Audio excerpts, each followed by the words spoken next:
Hello, everyone, and thank you for tuning into the North Main Minute. I'm Joshua Dobie. A big financial item with which we're giving some consideration here at North Main Financial Group, but it really is very pertinent to all of our financial lives, has to do with the idea of our personal credit scores. Now, you may be familiar or not familiar with credit scores and how they're put together. They're going to be variables that we're not talking about in the few moments that we have here, but I want to just give you some broad idea about what they are and how they go together. First, when it comes to credit scores, or when folks are referring to credit scores, there are a lot of different variations or iterations that are out there.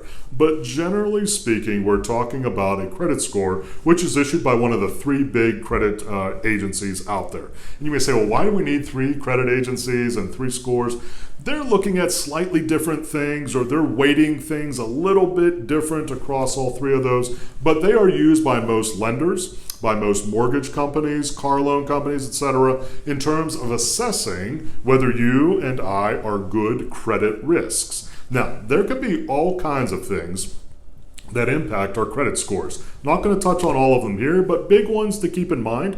If you have credit cards in your name, car loans in your name, mortgages in your name, those are all going to have either a positive or negative effect on your credit score. And then, obviously, I would think, how good you are at keeping up with your payments, whether you pay them all off or make additional payments, or if you have missed payments, or perhaps you don't even know that some things are out there that you're not making payments on.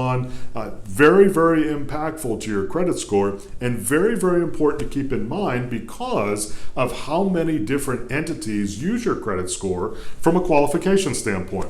I'll just use mortgages because they're so prevalent and certainly a part of many of our lives. When it comes to mortgages, they look very closely at your credit score, and not just your credit score relative to what things are sitting on your credit, but also how good have you been about making payments. And then secondly, if you have items that are on there that maybe are weighing negatively on your credit score, they may actually charge you a higher interest rate on your mortgage because they perceive that you're going to be a higher risk for them if they would issue a mortgage to you. So you really want to be mindful of your credit score and what impacts it. There can be some ways for you to help your credit score. If you have credit cards that are sitting out there that perhaps have had big balances on them for a long time, if you pay down those balances, and that means you have more credit which is available to you, definitely a positive impact on your credit score.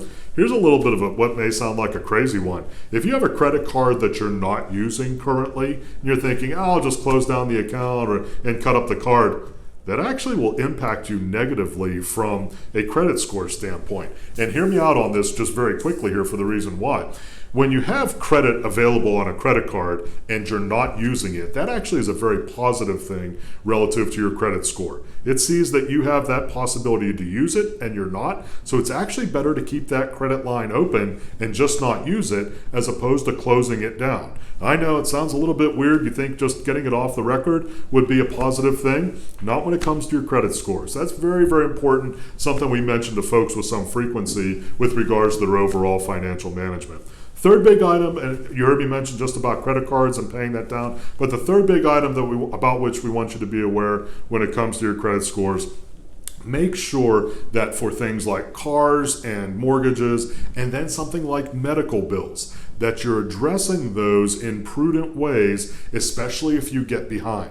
Because if you get behind, the accumulation of negative hits or reductions in your credit score can actually happen pretty quickly. So you want to make sure that you're at least on a payment plan if you get behind on things. Make sure that that doesn't hit your credit score any harder than it has to be. The worst thing you can do is ignore things. Truly, because when you ignore things, those companies are just going to continuously drop or hit your credit with a negative rating, and that's going to be very hard for you to do some other things. If you'd like to reach out to us at North Main Financial Group, perhaps talk about credit scores, but probably in the context of your overall financial picture, perhaps you're doing some qualification for certain things, whether on a personal or business level. Very, very important to keep those kinds of things in mind, to understand the impact points that make those things possible. We'd love to chat with you, northmainfinancial.com.